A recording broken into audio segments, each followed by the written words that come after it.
Assalamualaikum warahmatullahi wabarakatuh. Selamat datang di pembelajaran daring kita pada hari ini. Semoga adik-adik semua dalam keadaan sehat dan terus tetap semangat agar mudah menerima pembelajaran dengan baik. Sebelum kita memulai pembelajaran pada hari ini, sebaiknya kita berdoa terlebih dahulu. Berdoa dimulai. Berdoa selesai.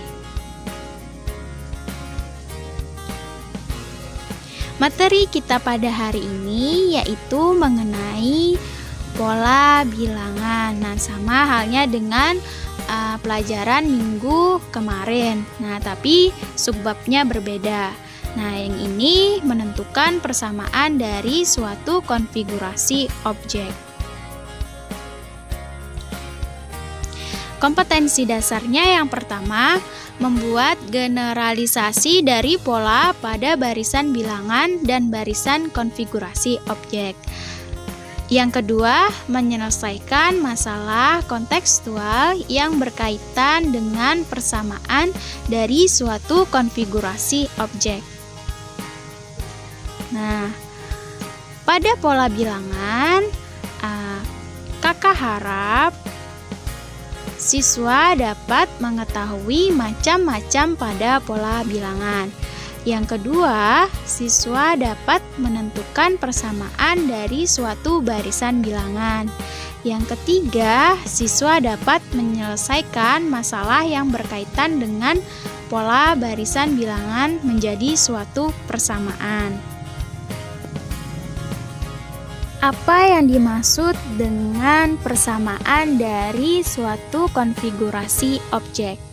Nah, jadi definisinya adalah persamaan adalah suatu pernyataan matematika yang menunjukkan dua pernyataan yang memiliki nilai sama atau sejenis. Kedua kalimat tersebut dipisahkan dengan tanda persamaan. Sedangkan konfigurasi objek adalah bentuk untuk menggambarkan suatu objek. Jadi persamaan konfigurasi objek adalah suatu pernyataan matematika yang memiliki nilai sama dilambangkan dengan tanda sama dengan dalam bentuk simbol untuk menggambarkan suatu objek. Nah, lanjut kita ke slide berikutnya. Nah, coba adik-adik perhatikan pola bilangan berikut. Pada suku pertama, suku kedua, dan suku ketiga. Pada suku pertama berjumlah sebanyak 2. Pada suku kedua berjumlah sebanyak 4. Pada suku ketiga berjumlah sebanyak 6. Nah, kita lihat dari 2 ke 4 itu dia bertambah sebanyak 2. Dari 4 ke 6 itu dia bertambah sebanyak 2. Kak, apa sih Kak U1? U1 itu yaitu merupakan suku pertama.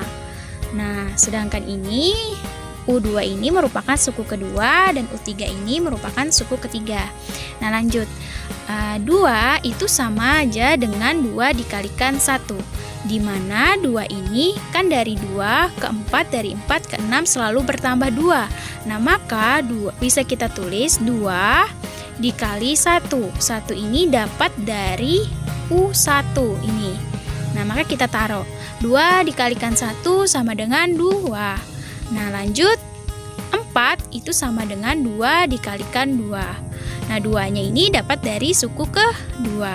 Kalau 2 ini kan dapat dari, karena dia selalu bertambah sebanyak 2, dari 2 ke 4, dari 4 ke 6, maka selalu dikalikan 2. Nah, lanjut 6 itu sama dengan 2 dikalikan 3. 3 dapat dari U3. Nah, maka berapakah suku ke N? Nah, karena U3 ini sama dengan 2 dikalikan 3, maka UN ini adalah 2 dikali N. Jadi 2 dikali N itu sama aja dengan 2N. Nah, maka persamaannya bisa kita dapat, yaitu persamaan bilangan genap sama dengan 2N atau UN sama dengan 2 kali N. Nah, ada contoh.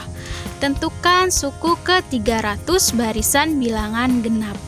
Yang pertama yang kita cari adalah persamaan pada bilangan genap. Persamaan pada bilangan genap itu sama dengan 2 dikalikan N. Maka dapat kita tulis UN sama dengan 2 kali N.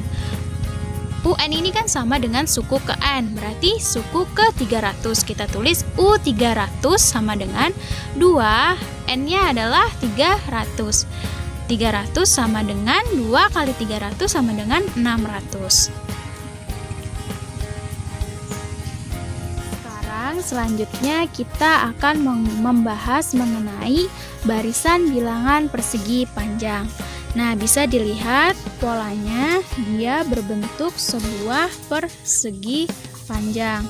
Nah, di mana suku pertama, suku kedua, suku ketiga, suku keempat. Pada suku pertama dia berjumlah sebanyak 2. Suku kedua berjumlah sebanyak 6. Suku ketiga berjumlah sebanyak 12. Suku keempat dia berjumlah sebanyak 20. Nah, bisa kita perhatikan 2. Kita lihat tingginya pada pola suku pertama ini adalah tingginya adalah sebanyak 1. Sedangkan mendatarnya sebanyak 2. Berarti 1 dikalikan 2 itu sama dengan 2. Nah, coba kita lihat lagi pada pola kedua. Tingginya sebanyak 2, 1, 2. Dan mendatarnya sebanyak 3. Berarti 2 dikalikan 3 sama dengan 6. Nah, begitu pula dengan suku ketiga. Pada suku ketiga, tingginya sebanyak 3, mendatarnya sebanyak 4. Berarti 3 dikalikan 4 sama dengan 12. Nah, begitupun juga dengan suku keempat. Nah, pada suku pertama, 2 itu sama aja dengan 1 ditambah 1 sama dengan 2. Pada suku kedua, 3 ini sama dengan 2 ditambah 1 sama dengan 3. 4 ini sama dengan 3 ditambah 1 sama dengan 4. 5 itu sama dengan 4 ditambah 1 sama dengan 5. Nah, maka dia selalu bertambah sebanyak 1. Ya enggak, dari 2 ke 3, dari 3 ke 4, dari 4 ke 5. Dia selalu bertambah 1. Maka 1 ini kita turunkan 1 ditambah, karena ini adalah dia bertambah 1, maka 1. 2 kita turunkan 2 ditambah 1, maka selalu bertambah 1. Nah, maka dapat kita peroleh berapakah suku KN-nya? Maka suku KN-nya yaitu N dikalikan N ditambah 1. Nah, jadi persamaan persegi panjang yang kita peroleh yaitu suku KN sama dengan N dikalikan N plus 1. Nah, bisa kita lihat contoh berikutnya. Tentukan suku ke-65 pada barisan bilangan persegi panjang. Nah, rumusnya sudah kita dapat, suku KN sama dengan N dikalikan N ditambah 1. Nah, maka suku KN yaitu 65, U65 sama dengan N-nya kita masukkan 65, kita masukkan lagi N-nya 65 ditambah 1 sama dengan 66. Jadi 65 dikalikan 66 sama dengan 4290. Next, kita Nah, selanjutnya kita ke persamaan bilangan ganjil. Nah, coba perhatikan pola bilangan berikut. Pada suku pertama, suku kedua, suku ketiga, dan suku keempat. Pada suku pertama itu berjumlah sebanyak 1. Pada suku kedua dia berjumlah sebanyak 3. Pada suku ketiga dia berjumlah sebanyak 5. Pada suku keempat dia berjumlah sebanyak 7. Nah, maka 1 ke 3, 3 ke 5, 5 ke 7 dia bertambah sebanyak 2. Dari 1 ke 3 bertambah sebanyak 2. Dari 3 ke Dari 5 ke 7 dia bertambah sebanyak 2. Maka berapakah banyak suku ke N? Bisa kita lihat 1 ini sama dengan 2 dikalikan 1 dikurang 1. 2 kali 1 2. 2 dikurang 1 hasilnya adalah 1. Nah 2 ini dapat dari ini, karena kan dari suku pertama sampai suku keempat dia selalu bertambah 2.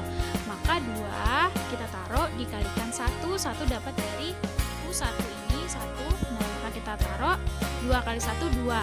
Nah, karena di sini pola bilangannya adalah yang pertama itu 1, berarti kita kurangkan 1 supaya hasilnya 1. Jadi 2 dikalikan 1 2, 2 dikurang 1 sama dengan 1. Nah, sama halnya dengan suku kedua yaitu 3, itu sama dengan 2 dikalikan 2 dikurangkan 1.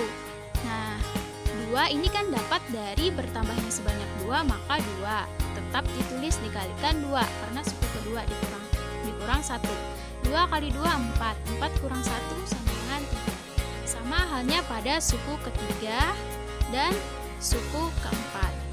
Nah maka suku ke N ini adalah 2N dikurang 1. Nah gimana? Kan suku keempat tadi itu kan 2 ini tetap dikali, karena suku keempat berarti 4. Berarti kalau ini UN berarti 2 tetap dikalikan N dikurang 1. Atau sama dengan 2N dikurang 1. 2 kali N 2N dikurang 1. Jadi persamaannya dapat kita peroleh persamaan pada bilangan ganjil sama dengan 2N dikurang 1 atau suku ke N sama dengan 2N dikurang 1. Nah, selanjutnya kita membahas tentang barisan bilangan kuadrat. Nah, coba perhatikan pola bilangan berikut. Pada suku pertama, suku kedua, suku ketiga, dan suku keempat. Suku pertama berjumlah 1, suku kedua 4, suku ketiga 9, suku keempat berjumlah 16. Ya kan? Nah, pada suku pertama itu berjumlah 1, dimana kita coba lihat dari sini. Nah, tingginya sebanyak 1. Mendatarnya sebanyak 1. Jadi 1 dikalikan 1 sama dengan 1. Nah, sama halnya dengan suku kedua. Tingginya sebanyak 2, mendatarnya sebanyak 2. Jadi 2 dikalikan 2 sama dengan 4. Nah, sama halnya dengan suku ketiga. Tingginya sebanyak 3 dan mendatarnya sebanyak 3. Jadi 3 kali 3 adalah 9. Sama dengan halnya dengan suku keempat. Nah, kita lanjut. Nah, berapakah suku ke N? Nah, berarti suku ke N yaitu N pangkat 2. Nah, di mana N dikalikan dengan N, ya enggak? Ini 4, 4 kali 4, 3, 3 kali 3, 2, 2 kali 2, 1, 1 kali 1. Nah, maka suku ke N berarti N dikalikan dengan N, maka terjadilah bilangan kuadrat N pangkat 2. Nah, jadi persamaan bilangan kuadratnya sama dengan N pangkat 2. Nah, ini ada contoh. Tentukan suku ke-15 pada barisan bilangan persegi panjang. Nah, bisa kita lihat suku ke N sama dengan N pangkat 2. Suku ke-15 berarti sama dengan 15 pangkat 2, di mana suku ke-15 kan berarti 15 ini adalah N-nya. Berarti U15 sama dengan N-nya kita masukkan 15 pangkat 2. Nah, 15 pangkat 2 itu kan sama dengan 15 kali 15. Nah, jadinya suku ke-15 sama dengan 225. Bilangan segitiga. Coba perhatikan bilangan berikut. Nah, bilangan berikut ini membentuk sebuah bilangan persegi panjang. Nah, tapi di mana coba kita lihat, kita bisa memotongnya, maka dia akan berbentuk bilangan segitiga. Nah, inilah yang dinamakan bilangan segitiga, di mana suku pertama, suku kedua, suku ketiga, dan suku keempat. Suku pertama 3, suku kedua 3, suku ketiga adalah 6, suku keempat adalah 10. Nah, jadi persamaan bilangan segitiga yaitu setengah dari bilangan persegi panjang. Nah, kenapa setengah? Karena kan coba kita lihat pada persegi panjang, ini adalah bilangan persegi panjang. Ketika kita belah kan menjadi setengah, ya kan? Jadi setengah dari bilangan persegi panjang. Nah, jadi dapat persamaannya yaitu suku ke n sama dengan setengah dikali n dikalikan n ditambah 1. Nah, contoh, tentukan suku ke n dari bilangan segitiga. Nah, suku ke n sama dengan 1/2n dalam kurung n ditambah 1. Nah, di mana n-nya jumlah 10, berarti suku ke 10 sama dengan setengah. N-nya adalah 10, kita masukkan n-nya 10 ditambah 1. Maka hasilnya bisa kita lihat suku ke 10 sama dengan 55. Nah, lanjut kita ke slide berikutnya. Nah, ini ada latihan buat adik-adik semuanya di rumah. Nah, kumpulkan minggu depan hari Selasa dari 1 sampai nomor 2. Sampai nomor 3 ya. Jadi kesimpulan kita pada hari ini yaitu tentang persamaan konfigurasi objek adalah suatu pernyataan matematika yang memiliki nilai sama dilambangkan dengan tanda sama dengan bentuk simbol untuk menggambarkan suatu objek. Nah, sekian pembelajaran kita pada hari ini, semoga bermanfaat. Salah hilaf mohon maaf. Wassalamualaikum warahmatullahi wabarakatuh.